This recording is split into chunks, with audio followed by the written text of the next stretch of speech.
আমি রাহি, জহির এহসান রাহি।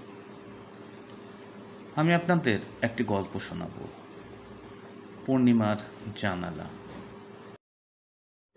ঘুম ভাঙে রাতের নীরব ধ্বনিতে, চাঁদের আলোয় ভিজে চোখের কোণ। যে স্পর্শে ছিল জীবনের ব্যাখ্যা, আজ সে নিঃশব্দ, শুধু স্মৃতির বন। বালিশে এখন সুবাস লেগে আছে, কোনো এক নারীর নরম চুলের ঘ্রাণ। ভালোবাসা কি চুপি চুপি ফেলে যায়, নাকি অভাবিকায় শেষ বেদনার গান? জানালার ওপাশে পূর্ণিমা হাসে, ভেতরে কেউ চোখের জল চেপে যায়। সততা আজ দামি নয় রে বন্ধু, স্রোতের মানুষ স্রোতের পথেই হারায়। রাত 2:30। আকাশের হঠাৎ ঘুম ভেঙে যায়।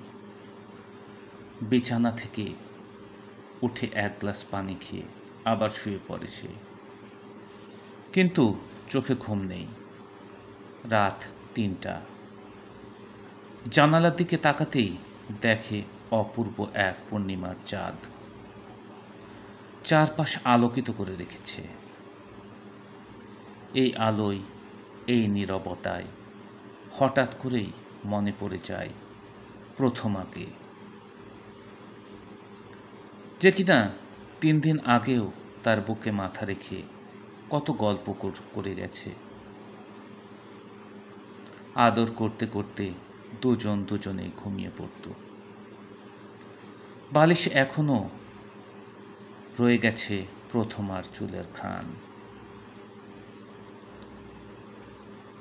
তবু এখন চারিদিক নিঃসঙ্গ, কারণ ভালোবাসা সবসময় টেকে না।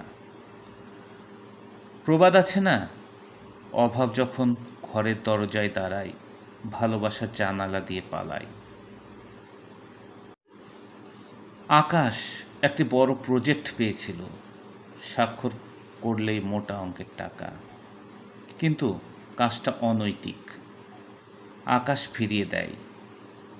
লোকটা শুধু হেসে বলে, ভালো থেকে লাভ কি?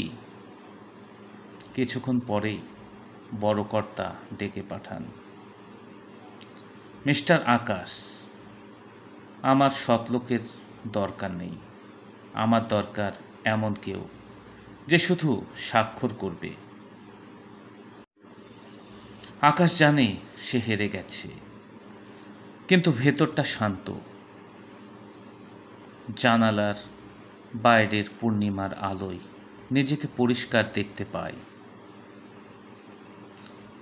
ভালোবাসা গেছে, চাকুরি গেছে, তবু নৈতিকতা থেকে সরে আসেনি সে।